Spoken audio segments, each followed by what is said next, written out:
Chers internautes, bonjour.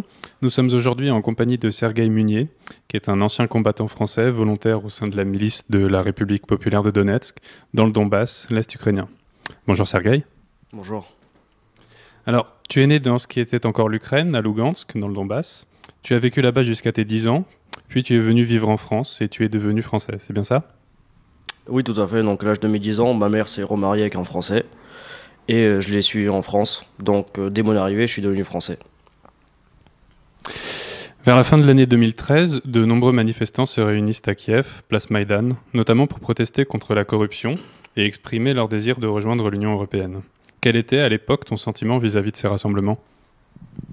Alors, effectivement, moi, en tant que jeune qui a vécu en Ukraine et qui connaît bien la situation qui est là-bas, puisque déjà à partir de l'âge de mes 19 ans, je suis retourné plusieurs fois en Ukraine. Donc, j'ai fait différentes villes entre Kiev, Odessa, de l'est de l'Ukraine. Et je connais bien les problèmes de ce pays, qui sont effectivement la corruption généralisée qui existe vraiment à tous les niveaux. Et bien, donc, quand on entend qu'il y a des gens qui veulent faire partir un gouvernement corrompu et qui veut changer la situation de l'Ukraine, effectivement, bah, c'est quelque chose qui m'attire. Alors, il faut bien comprendre que le Maïdan, c'est pas seulement la revendication de rejoindre l'Union européenne. C'est beaucoup plus compliqué.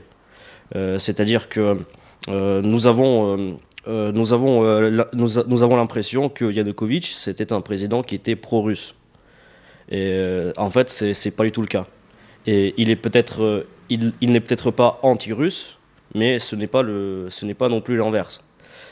Puisque le point de départ du Maïdan, c'est le fameux accord d'association avec l'Union européenne.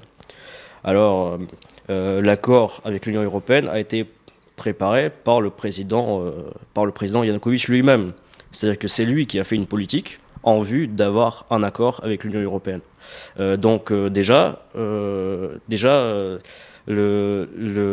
président Yanukovych n'est pas pro-russe, même s'il représente la mafia de l'Est de l'Ukraine et qu'il a des affaires avec les Russes, effectivement.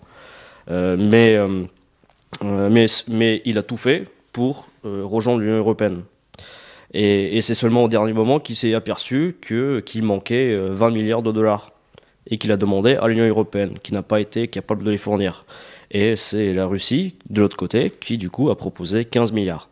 C'est pour ça que le président Yanukovych, bah, d'ailleurs, en toute logique, a décidé de stopper cet accord avec l'Union européenne et plutôt de négocier avec la Russie.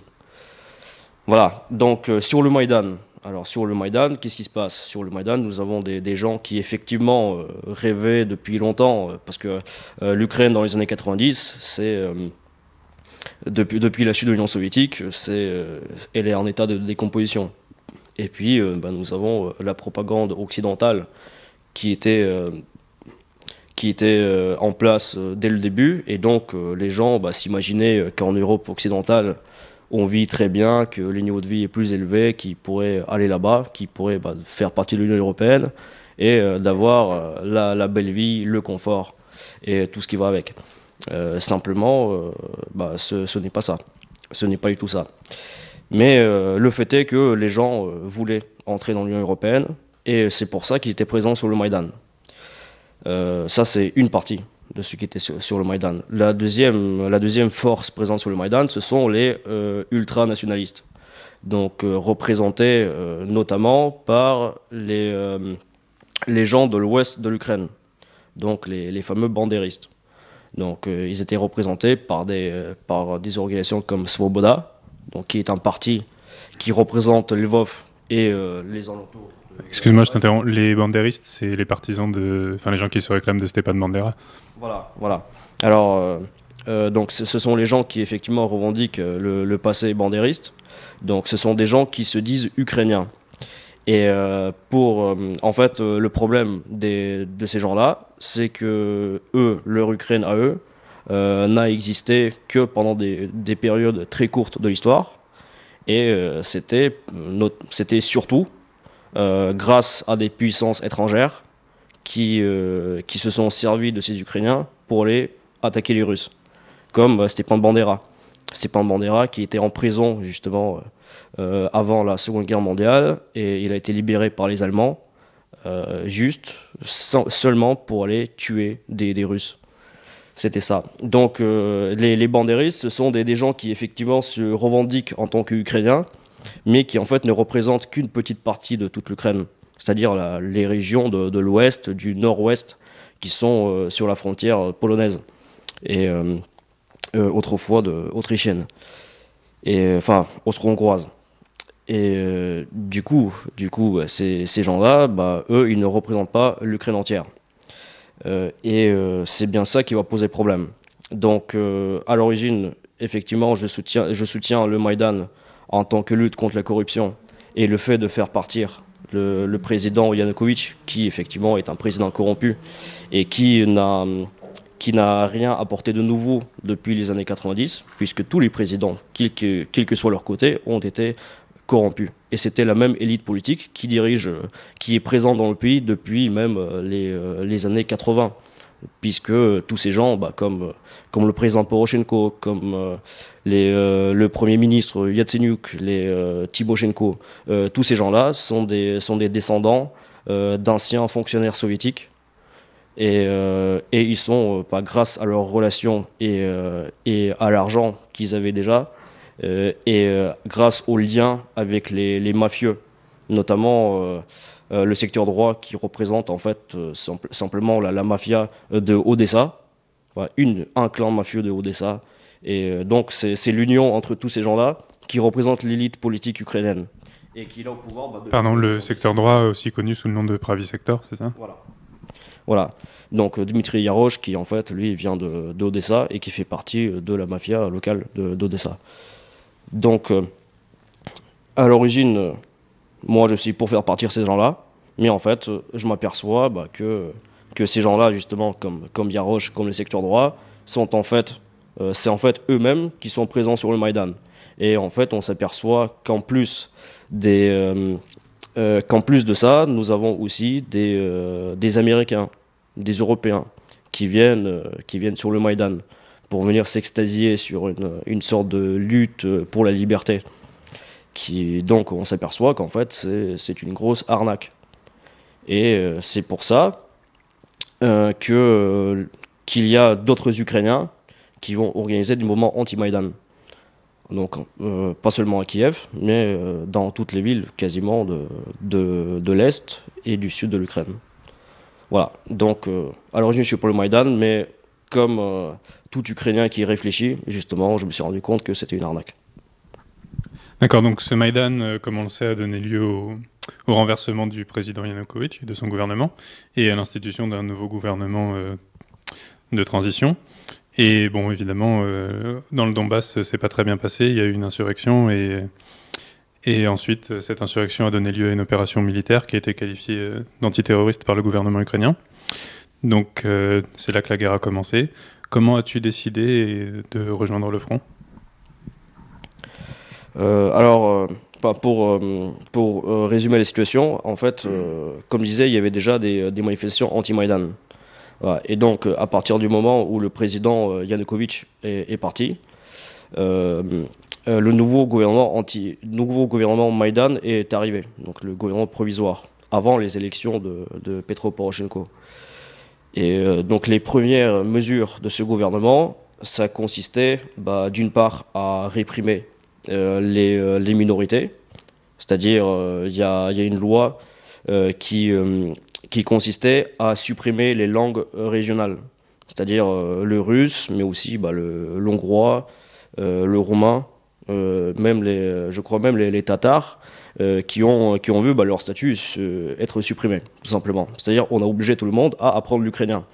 Alors qu'en fait, la majorité du pays ne parle même pas cette langue.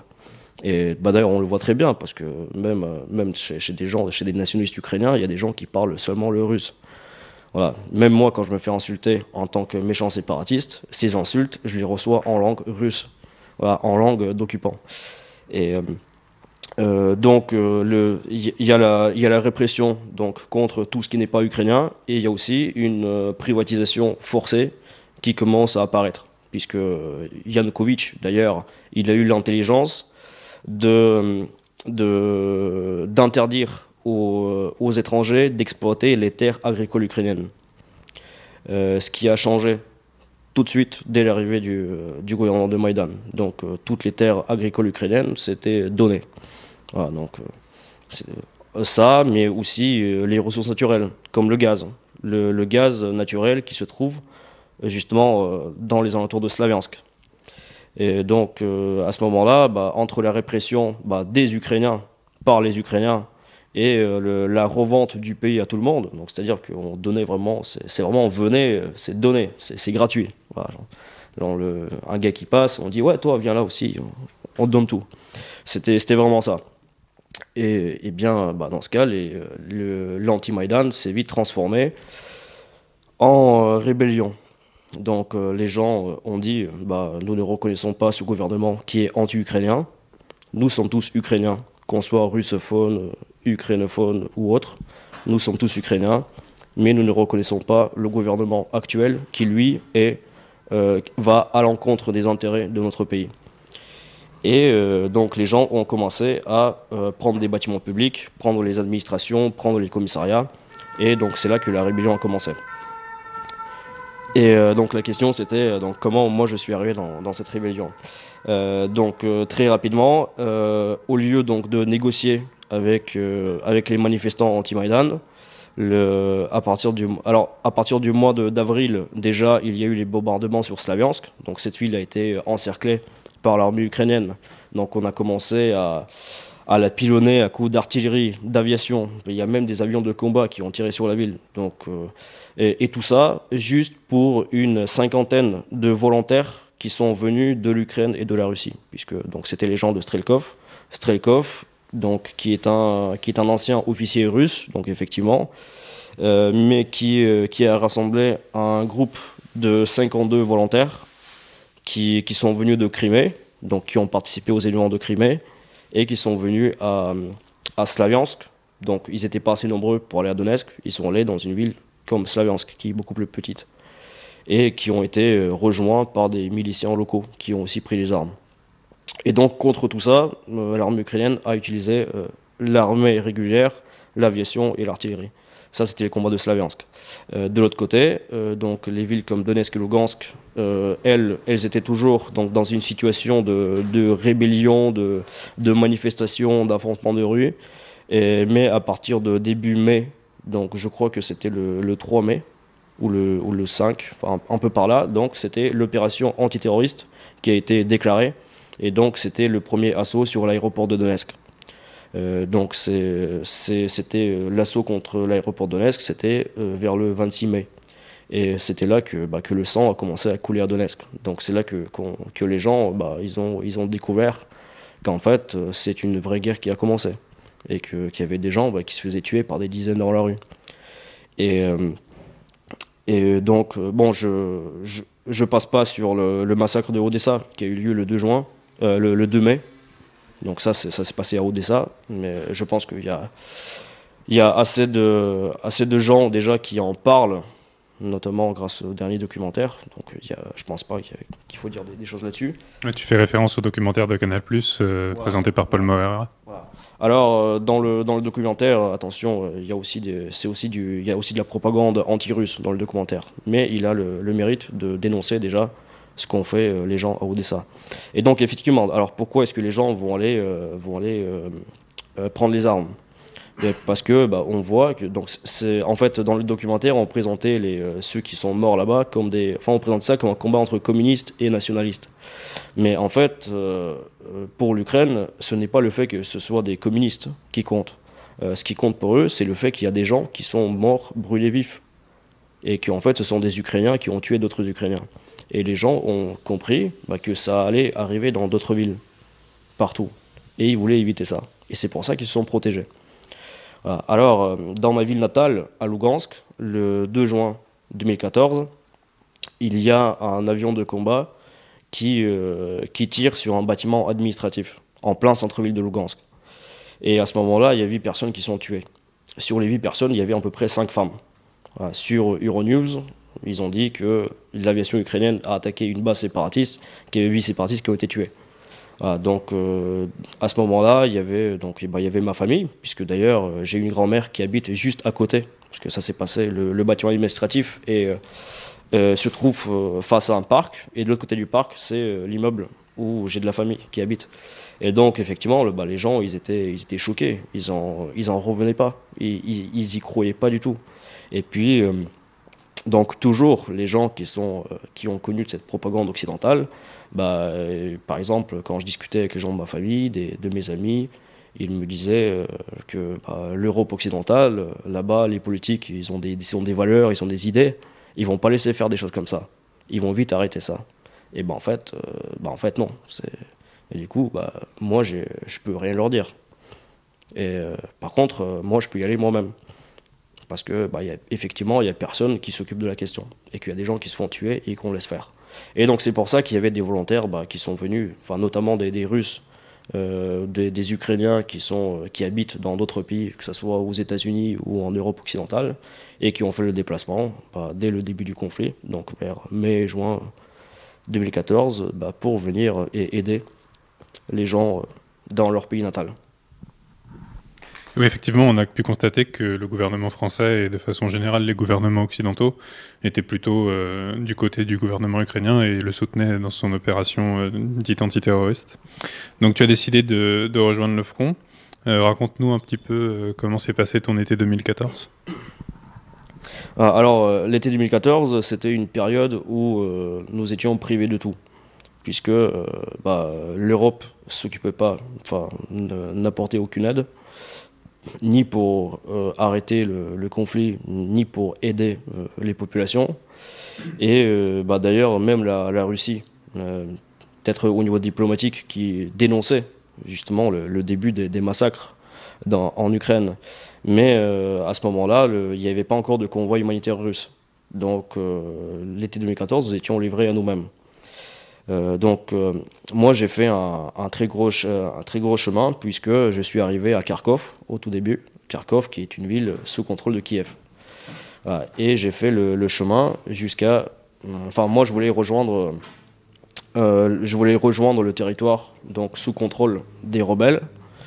Et justement, la ville qui est la plus près de Kharkov, c'est Slaviansk. Donc, il y a sur la route de Kharkov-Donetsk, il y a Slaviansk, Kramatorsk et puis Gorlovka. Voilà, donc j'ai traversé toutes ces villes, puisque je n'ai pas pu entrer à Slaviansk, donc, parce qu'il y avait les checkpoints de la garde nationale ukrainienne, et qu'ils ne laissaient pas entrer un grand monde.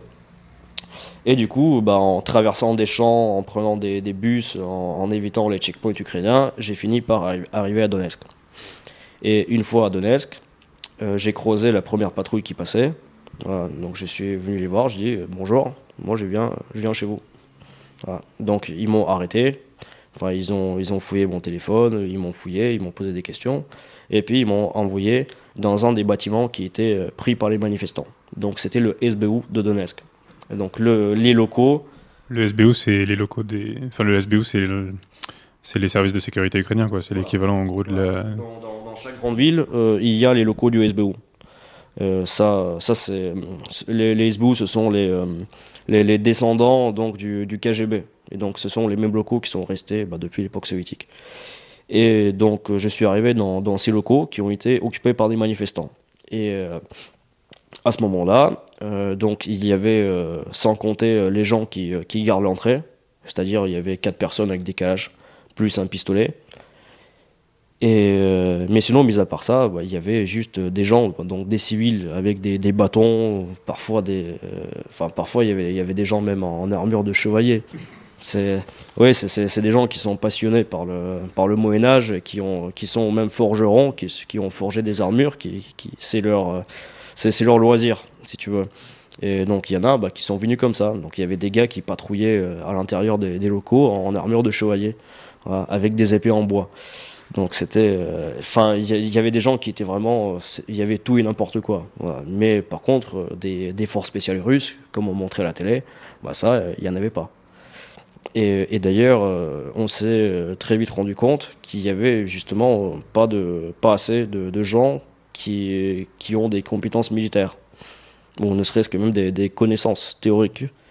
Et du coup, bah, tout de suite, on m'avait proposé de devenir instructeur. Instructeur, puisque j'étais réserviste dans l'armée française.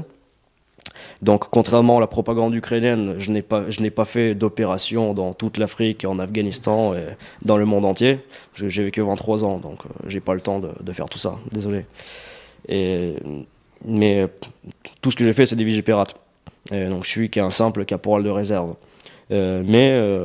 J'étais un de ceux, enfin un de ceux qui avaient les compétences militaires. Et donc, mon boulot, ça consistait à apprendre les gens à tirer, à se servir des armes et les bases du combat. Voilà. Donc, en reprenant les manuels de l'armée française que j'avais traduits, que j'ai dû enseigner aux gens. Et d'ailleurs, tout ça, donc, sans beaucoup de moyens, puisque tout ce qu'on avait, c'était 5 Kalachnikov démilitarisés.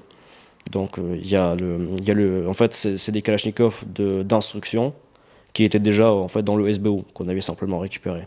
Et donc, destinés à l'instruction, donc ils sont démilitarisés. Et il y a la pièce, le percuteur, qui est manquant, et donc on ne peut pas tirer avec. Et on se servait donc de ça, les 5 Kalachnikov. Et parfois, bah, comme nous avions souvent des problèmes, puisque nous étions toujours dans les affrontements de rue, donc il y avait même des attentats. Et parfois, bah, il y avait des problèmes qui arrivaient aux abords du bâtiment. Donc parfois, il fallait renforcer la sécurité. Et on renforçait la sécurité justement avec les Kalachnikov démilitarisés. C'est-à-dire qu'on faisait juste semblant d'être armé, tout simplement. Donc c'était quelque chose c'était parfois comique, mais aussi tragique, parce qu'on se disait au final, bah, qu'est-ce qu'on va faire quand les troupes de Kiev seront là? Et c'est des questions qu'on se posait très souvent, et nous avions vraiment l'angoisse. C'est-à-dire, nous, on s'imaginait que les chars de Kiev seraient à Donetsk, parce qu'on n'avait tout simplement pas de quoi les arrêter. Voilà, et donc ce qui se passait, c'est que nous étions en train de négocier avec les chefs de l'armée ou de la police ukrainienne locaux. Parce que en réalité, les prises des bâtiments, ça s'est pas fait avec des forces spéciales russes qui ont pris les bâtiments, qui ont arrêté tout le monde, mais ça se faisait plutôt entre les chefs des milices et les chefs, enfin les représentants de la police locaux. Puisqu'en fait, c'est des gens qui se connaissaient. Donc, par exemple, à Lugansk, j'ai un ami qui est officier de police, et lui, il était en train de garder le commissariat avec tous les autres policiers. Voilà, et donc, et le chef du commissariat, bah, lui, par contre, il était de Kiev, envoyé justement récemment. Et eux, ce qu'ils ont fait, bah, c'est ils ont posé les calages, ils sont sortis, ils sont partis, en disant, voilà, prenez les bâtiments, les gars.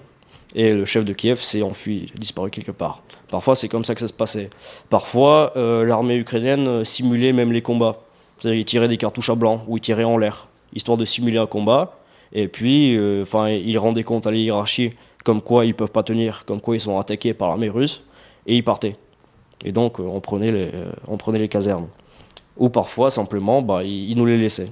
Et donc, moi, c'est ce qui m'est arrivé.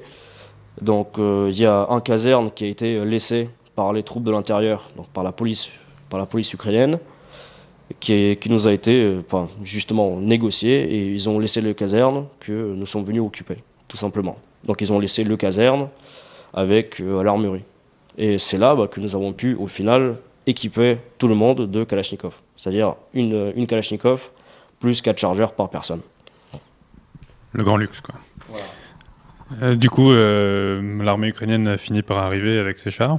Vous étiez pas très bien équipé, mais vous aviez quand même quelques armes. Comment ça s'est passé? Voilà. Alors, donc les opérations militaires, ça se passait souvent en coopération. Donc moi j'étais dans l'armée orthodoxe russe. Donc c'est une organisation qui avait des bataillons un peu partout, dont notre bataillon dans ce caserne. Donc le caserne se situe à Peski.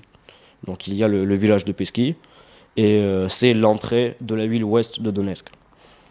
Et donc nous sommes en pleine limite de la ville de Donetsk. Et donc Il y avait l'armée orthodoxe russe qui, nous étions basés sur la base et nous avions pour mission de tenir le checkpoint, qui en fait le checkpoint était tout simplement à l'extérieur de la base, juste à côté, et un peu plus à l'ouest. Et avec nous, donc à chaque fois c'est une section qui tenait le checkpoint et le reste bah, qui s'entraînait ou qui se reposait. Et nous avions parfois en renfort une autre section du bataillon Vostok, qui eux bah, étaient aussi fauchés que nous d'ailleurs. Et donc parfois il y avait de la coopération entre les unités militaires, mais qui se faisait toujours de manière très aléatoire, puisqu'il n'y a pas de moyen de communication. Donc parfois même on se tirait dessus. Et parfois bah, il y avait des gens bah, qui sont morts à cause de ça. Mais c'était voilà, le seul moyen de faire, puisqu'il n'y avait pas assez d'hommes. Donc il fallait mobiliser plein d'unités en même temps. Donc les chars sont arrivés exactement le 19 juillet 2014. Et ça, c'était après toute une semaine de pilonnage d'artillerie. Donc, au début, donc, ils commencent par tirer du mortier. Ça, c'est pour régler leur tir. Donc parfois, ils tirent avec du 80. Ou non, c'est du 82, je crois. C'est du 82 ou du 120. Donc ça, c'est pour régler les tirs. Et après, ils envoient les grades. Donc les grades, ce sont les camions avec 40 lance-roquettes sur un camion qui envoie les 40 roquettes en 20 secondes. Des roquettes de calibre 120, je crois. C'est du 155. Du 155, et donc les grades, c'est fait pour raser entièrement une grosse zone. Et donc ça tombait sur notre checkpoint, mais aussi sur notre base et sur le quartier, puisque en fait notre base se trouve en plein dans un quartier résidentiel. Et donc tout ça, ça a été pilonné par les Ukrainiens. Voilà. Et donc après une semaine de pilonnage quotidien, il y avait un matin, donc il y avait une offensive de chars. Donc il y avait 4 chars qui ont été envoyés contre nous, et il y avait au moins 3 qui ont été détruits. Pour le quatrième, on ne sait pas. Voilà. Alors justement, donc comment on a fait? Eh bien, il faut comprendre que déjà c'est une milice et ils sont très mal organisés. Et en plus, c'est la mentalité russe qui fait qu'on réagit toujours au dernier moment.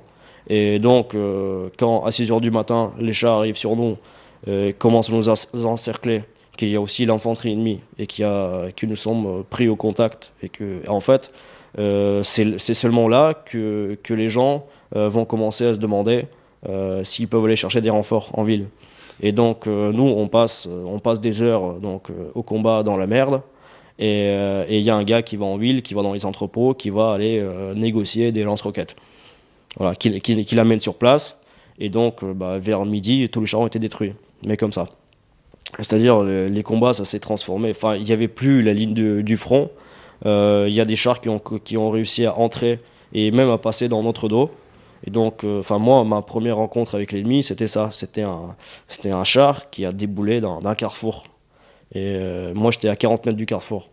Et donc, le char, il a pu faire trois blessés chez nous. Et après, il a été détruit.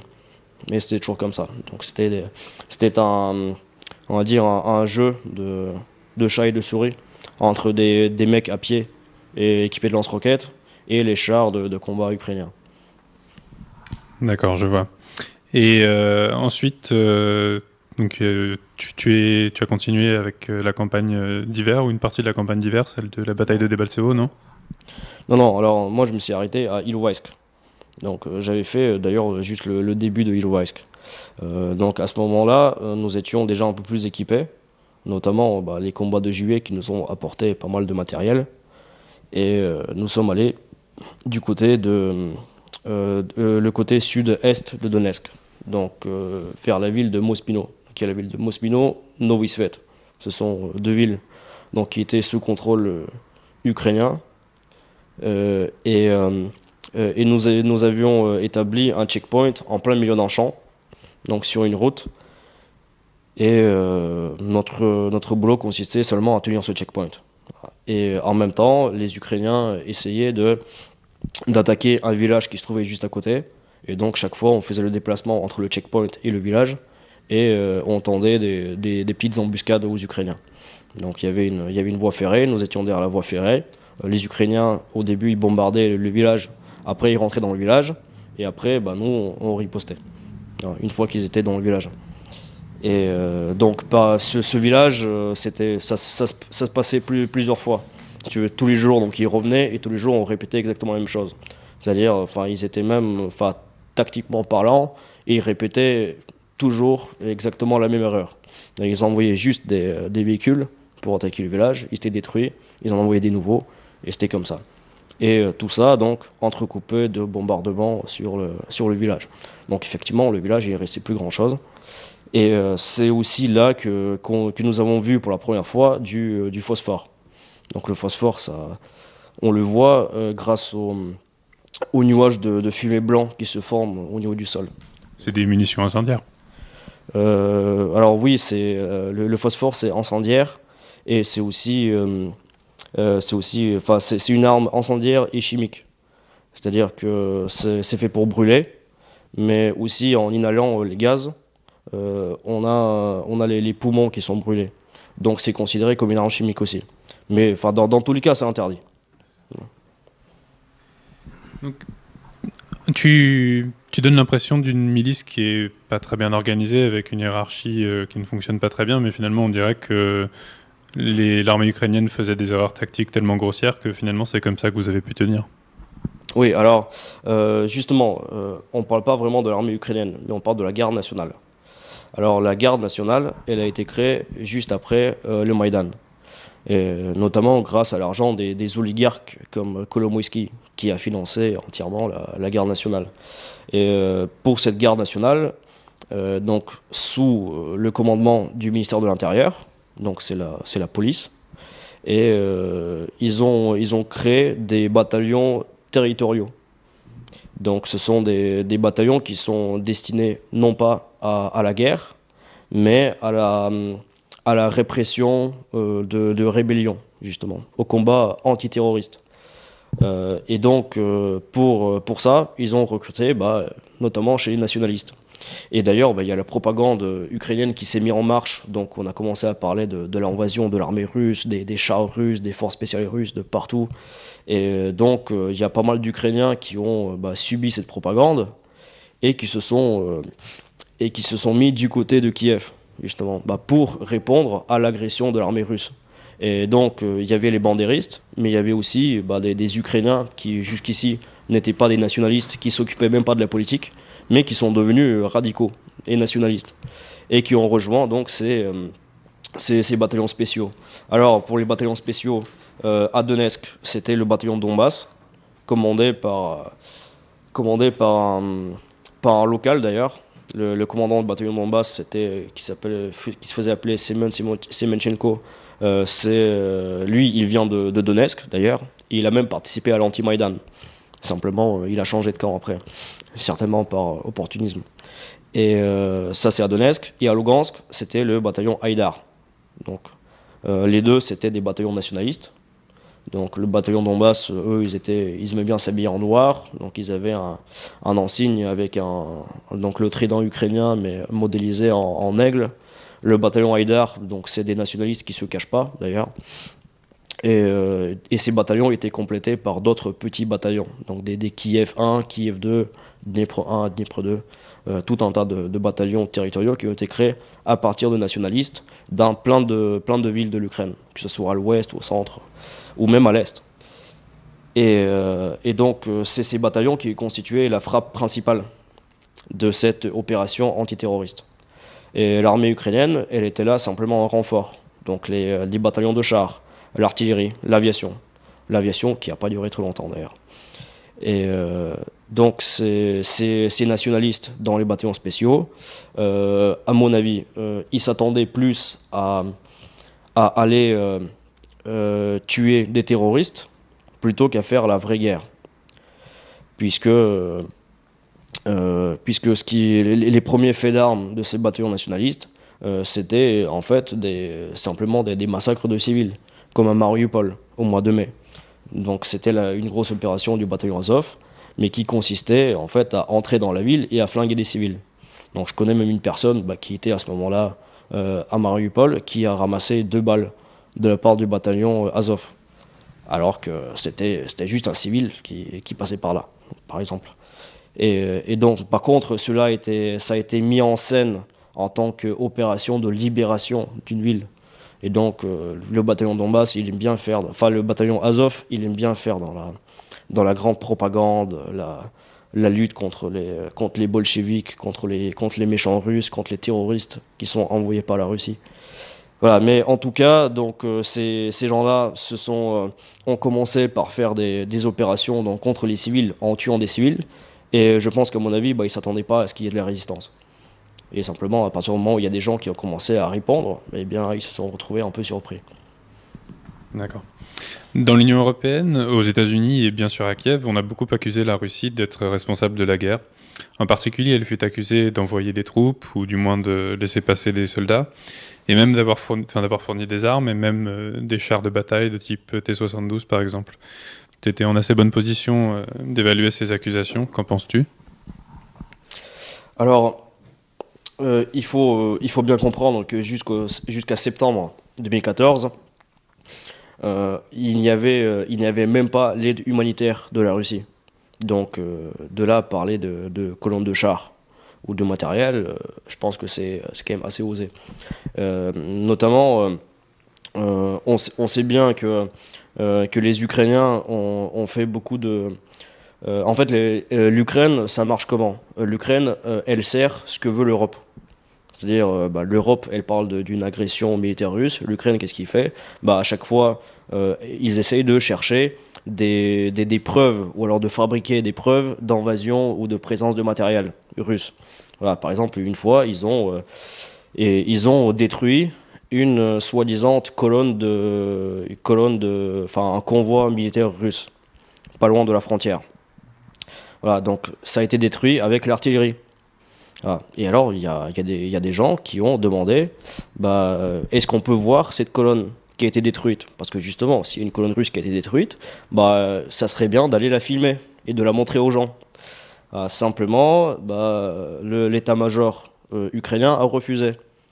Ah, alors on leur a dit, bah, est-ce qu'on peut avoir au moins les coordonnées de cette colonne? Il dit, bah, on n'a pas les coordonnées. Pourtant, il a dit que la colonne a été détruite avec l'artillerie. Donc s'il y avait de l'artillerie, il y avait forcément des coordonnées qui ont été données. Et donc à chaque fois c'est ça. Ou alors justement les chefs des bataillons territoriaux, donc nationalistes, ils sont allés fournir une preuve de convoi russe en Russie, en Ukraine. Et pour ça, ils ont sorti donc une photo, donc effectivement d'un convoi qui est russe, mais qui passe dans des montagnes. Et en fait, la photo date de 2008 et de la guerre en Géorgie.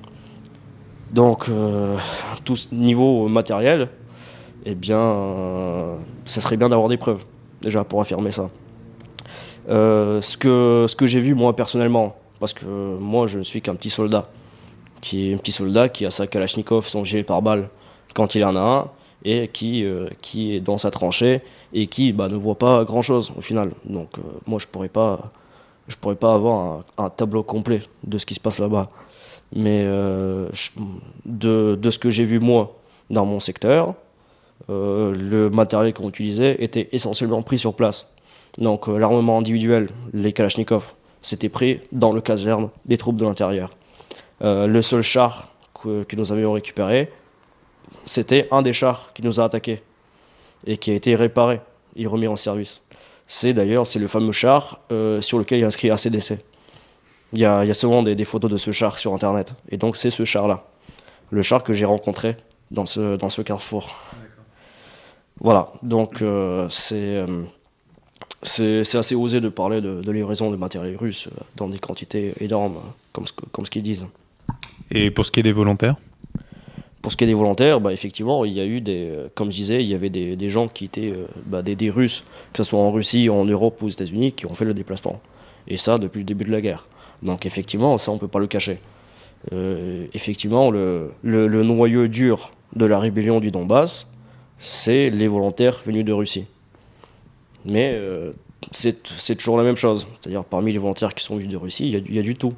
Il y a des nationalistes, il y a des communistes, il y a des anciens militaires, ou alors il y a des gens qui n'ont jamais fait l'armée, Par exemple, chez moi, j'avais un jeune de Moscou qui avait 16 ans et qui est venu dans le Donbass.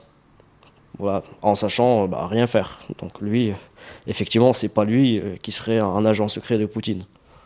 D'accord. Bon, ça nous donne une assez bonne idée de ce que tu penses des informations relayées par les sources ukrainiennes. Est-ce qu'il y a aussi une propagande russe ou de Nouvelle-Russie? Oui, effectivement, il y a des propagandes des deux côtés, forcément. Alors, à mon avis, il y a une grosse différence entre la propagande occidentale et la propagande russe. La propagande occidentale, et notamment ukrainienne, ils vont inventer des choses. Les Russes, ils peuvent exagérer certains faits, mais en général, ça se base sur des faits qui ont effectivement eu lieu. Contrairement à la propagande comme là, donc le fameux convoi qui a été détruit. Donc on va inventer des choses tout le temps. Et on va même donner des discours aux dirigeants russes qui n'ont jamais été prononcés. Voilà, quand on dit que Poutine veut reconstruire la puissance de l'Union soviétique. Pourtant, il n'a jamais dit ça. Il a même toujours affirmé le contraire. Donc, quand on nous dit à la télé que Poutine a dit une telle chose, en fait, c'est faux. Parfois, on modifie complètement l'image de Poutine. Par exemple, il y avait un reportage sur Poutine où il est en train de tirer sur un tigre en Sibérie. Et on nous présentait ça comme si Poutine était un homme violent qui voulait tuer des animaux pour montrer qu'il est fort. Alors que quand on parle le russe, déjà, en fait, on entend ce qui se dit dans la vidéo en question. Et en fait, les gens qui sont avec lui ne sont pas des chasseurs, mais des scientifiques. Et ils sont en train de lui expliquer que c'est pour mettre un collier sur le tigre. Et qu'en fait, ils sont dans une réserve et ils protègent les animaux. Voilà, donc c'est complètement le contraire. Alors, du côté des Russes, eh bien, on va souvent exagérer les choses. Par exemple, souvent, on entend à la télé que dans tel ou tel combat, dans telle ou telle bataille, il y a les nationalistes, il y a le secteur droit, il y a surtout le secteur droit. Parce que, en fait, le secteur droit, ce sont avant tout des militants. Et d'ailleurs, la base du secteur droit, c'est à Dnipropetrovsk. Donc c'est très loin du front. Et le secteur droit, ce sont plutôt les gens qui vont gérer les prisonniers. Ce sont des gens qui sont à l'arrière ou qui font du travail de milice. Et donc eux, ils ne participent pas ou quasiment pas au combat. Et donc les Russes, eux, ils vont plutôt présenter les choses comme si le secteur droit, c'était le fer de lance de l'armée ukrainienne et qu'ils étaient en train de faire le principal des combats. Alors qu'en fait, non, le secteur droit n'a jamais participé, ou quasiment pas au combat. Et en plus, c'était les bataillons territoriaux qui ont fait ça, au tout début. Puis ils ont été détruits à Ilovaisk. Et aujourd'hui, c'est plutôt l'armée ukrainienne régulière qui fait ça. Merci. Tu étais le mois dernier à Donetsk, je crois. Alors, avec une guerre civile qui s'éternise, même si c'est vrai qu'aujourd'hui... Le mois dernier, c'est ça? Ouais, février. Ce mois-ci. Ok. D'accord, donc tu étais très récemment à Donetsk, disons. Donc avec une guerre civile qui s'éternise, même si son intensité a beaucoup diminué, et surtout après tant de morts, que veut, à ton avis, le peuple du Donbass? Pourra-t-il accepter de nouveau l'autorité de Kiev, par exemple, dans un contexte fédéral comme le suggère l'accord de Minsk, ou souhaite-t-il plutôt l'indépendance, voire rejoindre la Russie comme la Crimée? Alors comme je disais, à l'origine, nous sommes des Ukrainiens qui sont contre le Maïdan, et non pas des séparatistes qui veulent rejoindre la Russie. Aujourd'hui, les choses ont évolué, et notamment les questions identitaires. Donc si avant il y avait effectivement la possibilité d'une Ukraine qui existait déjà et qui était possible, aujourd'hui eh bien, nous avons des Ukrainiens qui tuent d'autres Ukrainiens. Comme on dit, l'armée ne tire jamais deux fois sur le même peuple. Et donc aujourd'hui, les gens qui sont dans le Donbass, eux, ils disent qu'ils ne pourront plus vivre dans le même pays avec ceux qui sont venus les tuer. Et donc, effectivement, imaginer une sorte de réconciliation avec les Ukrainiens de l'Ouest, pour moi, je pense que c'est du rêve. C'est du rêve. Alors pour ce qui est du Donbass, donc comme je disais, si avant donc il était possible de faire une Ukraine, aujourd'hui le Donbass il a clairement son identité. Donc aujourd'hui, avant les gens ils disaient ukrainien, aujourd'hui les gens ils se disent du Donbass.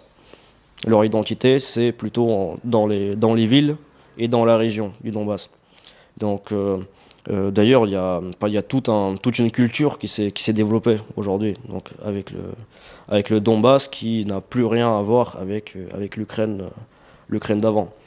Et notamment le Donbass, c'est une partie donc du monde, enfin on dit du monde russe, c'est-à-dire des terres qui sont historiquement russes et des gens qui étaient attachés à la Russie avant et qui sont en train de recouvrir leur identité historique et originelle. Et, euh, et donc cette idée, elle s'appelle en fait Novorossia, qui n'est pas seulement un projet d'un État, mais c'est une idée de liberté et et de, euh, enfin d'émancipation vis-à-vis de la pression et de la propagande occidentale qui était là en Ukraine. Et c'est plutôt le retour aux sources. C'est ça en fait l'idée de la Novorossia. Et donc ce retour aux sources se fait par le peuple lui-même. Le peuple qui a pris les armes, qui a créé son propre gouvernement, qui s'est autoproclamé en tant que peuple. Donc c'est le Donbass, en quelque sorte, c'est une nouvelle nation qui s'est créée et qui se définit en tant que peuple.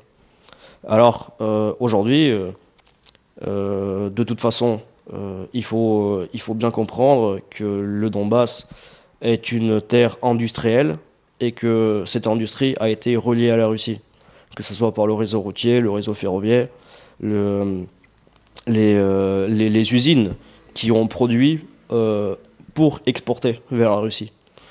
Avant, notamment, bah, il y avait l'industrie d'armement, par exemple. Et donc, donc, forcément, au vu de ces réalités géographiques, forcément, le Donbass aura des relations avec la Russie. Mais de là à savoir si on veut entrer dans la Russie en tant que, enfin, entrer dans la fédération de la Russie, ou si on veut rester autonome et indépendant, eh bien ça, ce sont en fait deux possibilités, mais euh, c'est pas la question principale. D'accord. Donc les guerres civiles sont par définition fratricides. Avant le Maïdan, les Ukrainiens n'étaient jamais que tes compatriotes, mais tu t'es retrouvé donc face à eux sur un champ de bataille. Ils t'ont tiré dessus, certains de tes amis sont morts, tu leur as tiré dessus, tu en as peut-être tué quelques-uns aussi. Comment vit-on cela? Euh, alors, c'est difficile à expliquer. C'est tellement difficile à expliquer que je suis en train de faire un bouquin pour ça. Mais effectivement, c'est une guerre qui se fait. C'est une guerre civile et donc elle se fait. C'est un peuple, c'est toujours un seul et même peuple qui l'a fait. Et ce sont des gens qui s'entretuent. D'ailleurs, ce sont des gens qui sont proches et qui s'entretuent. Et, euh, et le déchirement, il s'est pas fait simplement au niveau géographique. Ça s'est fait aussi dans les familles. Par exemple, moi, j'ai un oncle qui est dans l'armée ukrainienne, qui est en face, alors que moi, je suis un méchant séparatiste pour lui. Et donc, la chute de l'Union soviétique, c'était déjà une catastrophe au niveau humanitaire, puisqu'il y avait des dizaines de millions de Russes qui sont restés à l'extérieur de leur pays, sans possibilité de retourner là-bas, ou alors réprimés ou maltraités dans des pays bah, comme en Estonie, par exemple, où ils sont des citoyens de seconde zone, comme en Azerbaïdjan, où ils ont été massacrés, ou en Tchétchénie aussi. Donc ça a été une catastrophe. Et en fait, euh, tout ce que nous cherchons, bah, c'est de retrouver la paix qu'on avait avant. Et donc, nous ne sommes pas en train de chercher le socialisme ou le communisme et l'Union soviétique, mais nous sommes en train de chercher juste la paix et la possibilité bah, de vivre en paix et en sécurité. C'est seulement ça qu'on cherche. Et la possibilité bah, de parler la langue qu'on veut, d'avoir la culture qu'on veut. Et donc, bah, les gens bah, qui viennent nous tuer, bah, ce sont des traîtres, puisque ce sont des gens qui ont plutôt cherché à, à avoir du profit d'une puissance étrangère qui n'a rien à voir avec la Russie, avec l'Ukraine, qui se trouve de l'autre côté de l'Atlantique même. Et eux, ils sont en train de tuer leurs propres frères pour des intérêts extérieurs. Et donc, c'est une chose difficile à faire, mais il faut le faire, on n'a pas le choix. L'Ukrainien aujourd'hui, donc l'Ukrainien au sens l'Ukrainien de Kiev, c'est un frère qui est devenu fou et qui est en train de tuer toute ta famille et dont tu es le seul capable d'arrêter. D'accord. Une vidéo a récemment été publiée sur YouTube, notamment sur la chaîne Kazura. On y voit un commandant de la milice de Donetsk, un certain Alron, je crois que c'est comme ça que ça se prononce. Et donc il est masqué, mais c'est comme ça qu'il est désigné. Et donc on le voit interroger et fouetter un trafiquant de drogue. Le titre de la vidéo indique également qu'il l'aurait ensuite exécuté, même si la vidéo n'en montre pas tant. As-tu pu observer ce genre de choses? Alors déjà pour la vidéo en question et donc ce qui a été fait sur le dealer de drogue, je cautionne pas, ça pour que ça soit clair. Seulement il faut comprendre la situation qui a failli devenir vraiment ingérable, notamment dans les villes reculées et dans les campagnes du Donbass. Nous avons donc Donetsk, qui est une ville moderne, riche, jolie, neuve, et même aujourd'hui, il y a des quartiers qui sont bombardés, mais il y a le centre-ville qui est toujours nickel. Et par contre, dès qu'on sort du centre-ville, qu'on va dans les abords de Donetsk, qu'on va dans la campagne ou dans les petites villes, nous sommes confrontés au problème d'alcoolisme, de drogue, où il y a l'insécurité. Et c'était déjà le cas avant la guerre. Et pendant la guerre, c'est devenu encore pire. Donc pendant la guerre, il y avait des braquages, il y avait des cas de vandalisme, de pillage, des meurtres, des viols. Et les gens donc, qui étaient dans la rébellion ont fait un travail qui a été remarquable, et sachant qu'il n'y avait plus la police, et ils ont fait un travail remarquable pour réprimer toute la criminalité. Et les choses ont quand même bien fonctionné. Et donc effectivement, il n'y avait plus la justice de droit, mais il y avait les chefs de bataillon qui étaient en quelque sorte des seigneurs sur des terres. Et donc c'est eux qui faisaient régner la loi. Simplement, dans une guerre, et les gens qui participent à cette guerre, on peut trouver du tout. Donc effectivement, il y en a qui peuvent rester humains, il y en a d'autres qui peuvent faire des choses beaucoup plus horribles, effectivement. Et maintenant que les choses se sont un peu calmées, comment ça se passe au niveau de la justice? Alors aujourd'hui, il y a une police qui a été recréée. Donc nous avons la police et nous avons aussi alors je sais pas comment ça s'appelle en français, mais donc des militaires, mais dont le but est de faire régner le couvre-feu. Donc dans chaque ville, il y a un commandant, donc qui est le commandant a sa compagnie, ou alors selon la taille de la ville, c'est une compagnie ou un bataillon ou un régiment du commandant de la ville, qui est chargé de faire respecter le couvre-feu. Et donc c'est entre la police et eux, il y a quand même un sacré travail qui a été fait pour justement arrêter toute la criminalité. Et les choses marchent bien. D'accord, et donc il y a quand même un état de droit avec un système judiciaire qui fonctionne derrière cette police? Alors moi je pourrais pas dire pour le système judiciaire, j'en sais rien. Je sais qu'il y a toujours des règlements de compte, donc notamment même au sein de la hiérarchie de la DNR, puisqu'il y a des problèmes des problèmes pour savoir qui va obéir à qui, comment faire la hiérarchie. La DNR, c'est la République populaire de Donetsk. Ouais, donc le gouvernement officiel. Donc il y avait les élections, il y a un président qui a été élu, qui est Alexandre Zakharchenko, et il y avait les mêmes élections à Lugansk, donc qui est une république populaire de Lugansk. Donc il y a un gouvernement, dans chaque cas il y a un gouvernement, il y a des ministères qui ont été créés, donc il y a tous les ministères, un peu comme avant en Ukraine, et il y a donc la police, plus la police militaire, donc qui gère le couvre-feu. Et il y a aussi la justice. Mais moi, je me prononcerai pas là-dessus parce que tout simplement, je peux pas le dire. D'accord. Et de façon plus générale, donc au-delà de la police et de la justice, est-ce que ces États qui sont qui sont tout neufs, quoi, qui sont très jeunes, est-ce que ces États fonctionnent à peu près? Est-ce qu'il y a des institutions qui sont opérationnelles? Alors, autant ils arrivent à faire des choses remarquables et dans des délais très très brefs. Par exemple, mettre en place un système de paye, de salaire. Euh, Justement, d'avoir évité le désordre, puisque il n'y a jamais, on aurait pu tomber, enfin les républiques auraient pu se transformer en Libye ou en Somalie, avec sans aucun état de droit et sans aucun ordre. Donc effectivement, et en état de guerre, tout en résistant aux offensives ukrainiennes, ils ont réussi à maintenir un niveau de vie à peu près supportable pour les populations. Mais d'un autre côté, il y a toujours les problèmes des villes qui sont reculées, et notamment les villes qui sont près du front, comme Debaltsevo. Debaltsevo, ce sont Debaltsevo, il n'y a quasiment pas de fenêtres dans les immeubles. Quasiment toutes les fenêtres ont sauté. C'est-à-dire qu'il y a des gens qui vivent sans eau, sans électricité, sans chauffage. Et il y a des personnes âgées qui meurent de faim ou de froid. Et ça se passe même aujourd'hui. Donc ça, il faut le savoir. Sur toutes les lignes du front, les conditions de vie sont insupportables. Et donc toujours entre la ville de Donetsk, le centre-ville et la campagne, près de la ligne du front, ce sont deux mondes différents, effectivement. On a des informations qui sont toujours un peu difficiles à vérifier, mais qui font état de règlements de compte entre différents groupes de la milice. On se souvient par exemple de l'assassinat du général de la brigade de Prizrak, si ma mémoire est bonne.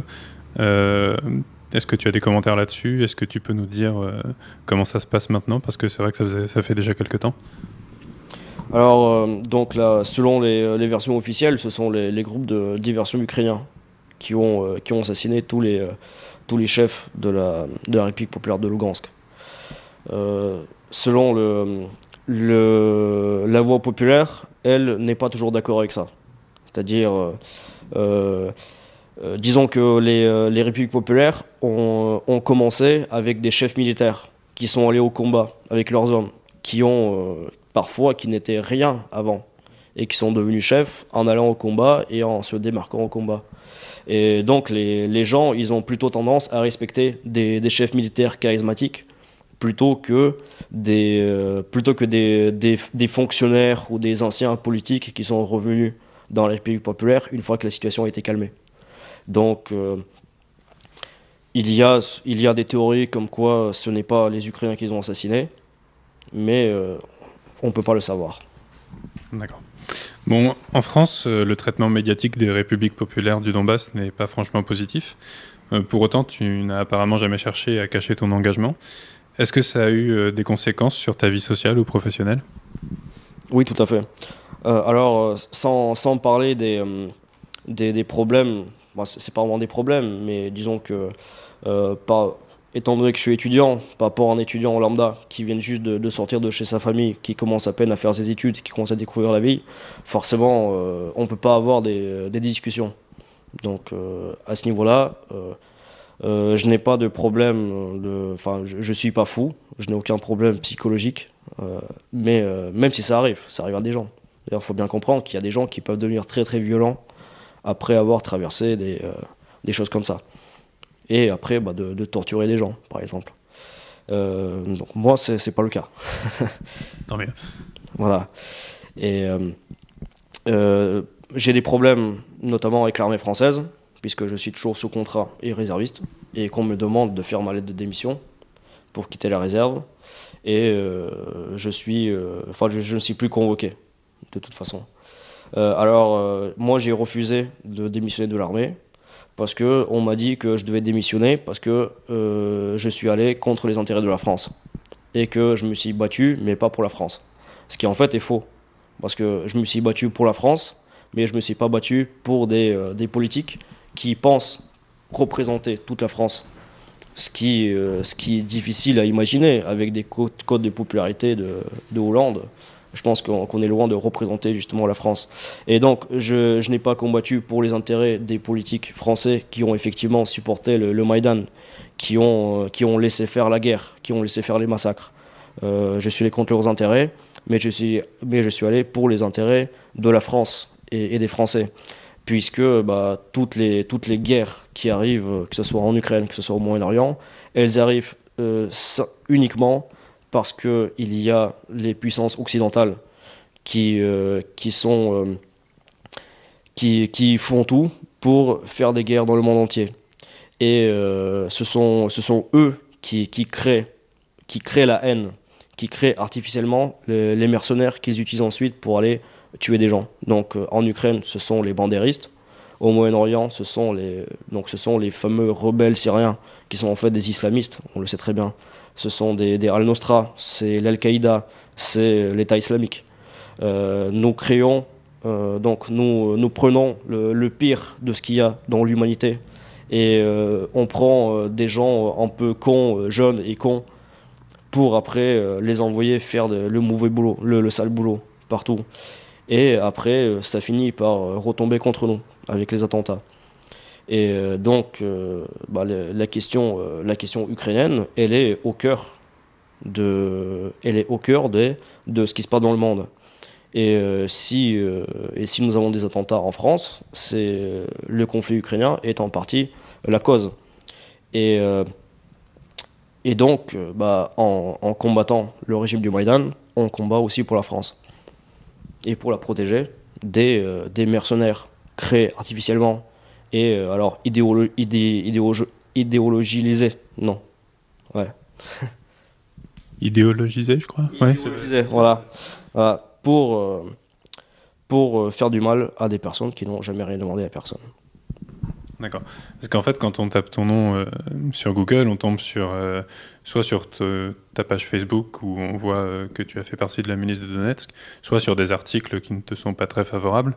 Il y a des gens qui te connaissaient avant ou qui te rencontrent maintenant et qui donc doivent tomber sur ces informations. Est-ce que tu as remarqué un changement dans le regard des gens au-delà de l'armée? Alors, la plupart des gens ne connaissent pas. Même avant le conflit en Ukraine, parfois les gens ils savaient même pas où ça se situe. Donc, les gens, c'est pas ce qui les intéresse le plus. D'ailleurs, les gens, ils n'ont pas envie de quitter leur vie de confort pour s'intéresser à des questions et savoir si est-ce que c'est bien qu'un Ukrainien se fasse tuer ou qu'un Somalien meure de faim ou qu'un Syrien se fait égorger par des islamistes. C'est pas des questions qui les concernent directement, puisque ça n'entre pas dans leur espace immédiat dans lequel ils vivent. Et donc, tout simplement, la probabilité que je tombe sur quelqu'un qui ait vu mon visage sur Internet est quand même très faible. Et donc, je peux plutôt tomber sur des gens bah, qui s'intéressent à la question et qui sont plutôt pro-russes. Et donc, donc, il n'y aura aucun problème si je rencontre ces gens-là. Mais de l'autre côté, il y a aussi les pro-ukrainiens qui eux, sont assez hystériques et plutôt violents, en tout cas dans leurs commentaires et qui eux bah, régulièrement me menacent de mort qui me traitent alors tantôt de bolchevique, tantôt de nazi, tantôt de poutinien. Donc, des fois je suis terroriste, des fois je suis militaire russe, voilà. Mais dans tous les cas, ils veulent me faire la peau. Ah, c'est bien, ça couvre un petit peu tout comme ça. Pour finir, aurais-tu un conseil à donner aux Français qui souhaiteraient s'informer sur la situation, puisque visiblement dans l'ensemble c'est pas trop ça, ou aider la population du Donbass vu que la situation humanitaire dans certaines zones est loin d'être bonne? Alors pour ce qui est aider, déjà j'invite les gens à se mobiliser. Donc je suis loin de faire du recrutement, comme disent les pro-ukrainiens, comme quoi je fais du recrutement de terroristes pour les combattre au Donbass. Je dis plutôt le contraire. En fait, laissons les gens au Donbass combattre là-bas, combattre pour leur pays. Mais la première des choses, ça serait plutôt de s'occuper de ce qui se passe en France et de régler le problème avec notre gouvernement, qui n'est plus notre gouvernement en réalité. Et donc, moi j'invite les gens plutôt à s'informer sur ce qui se passe chez nous et à être responsables, puisque nous avons les dirigeants qu'on a choisis nous-mêmes. Ce sont les Français qui ont élu ce gouvernement. Et ensuite, une fois que nos représentants sont élus, eux, ils font ce qu'ils veulent et ils obéissent plutôt à des intérêts extérieurs, à des lobbies, à des puissances supranationales et à des groupes de pression. Et donc, je demande même pas d'aller combattre quelque part en Europe de l'Est. On ne sait même pas où ça se trouve, ou enfin aider, mais moi j'invite à s'occuper de la France. D'ailleurs, comme disait un camarade, ne serait-ce que sortir dans la rue et donner une pièce à un clochard, tout simplement. Ça serait déjà faire un grand geste, mais ce qui n'est pas à la portée de tout le monde. Donc, merci Sergueï d'avoir accepté notre invitation et d'avoir répondu à toutes nos questions avec franchise. Et merci à vous pour l'invitation et pour faire le travail d'information.